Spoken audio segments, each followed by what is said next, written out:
కారణం కొన్నేళ్ల కిందట బరాక్ ఒబామా రాసిన పుస్తకంలో మనకు దొరుకుతుంది. దాని పేరు ఏ ప్రామిస్డ్ ల్యాండ్. అమెరికా అధ్యక్షుడిగా ఉన్నప్పుడు తన అనుభవాలు, అనుభూతులు వగైరా వగైరా అన్ని ఈ పుస్తకంలో ఒబామా పాఠకులతో పంచుకున్నాడు. 2011 వరకు తన పాలనలోని అంశాలని మొదటి వాల్యూమ్లో మార్కెట్లోకి తీసుకొని వచ్చింది. అందులోనే సోనియా, రాహుల్, మన్మోహన్ల గురించి ప్రత్యేక చర్చ ఉన్నది. బుక్ రిలీజ్ అయిన సందర్భంలో భారత్లో మంచి దుమారమే రేగింది కూడా. ఇంతకీ ఒబామా పేల్చిన బాంబు ఏంటిది?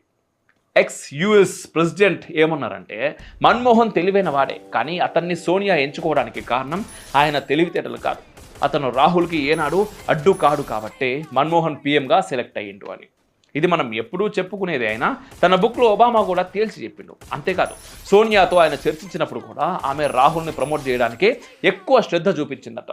అమెరికన్ ప్రెసిడెంట్తో సోనియా గాంధీ భారత్కు ఉపయోగపడే అంశాల గురించి కాకుండా రాహుల్ని గొప్ప యువనేతగా ప్రజెంట్ చేయడానికి సమయం సరిపోయిందంట. ఇది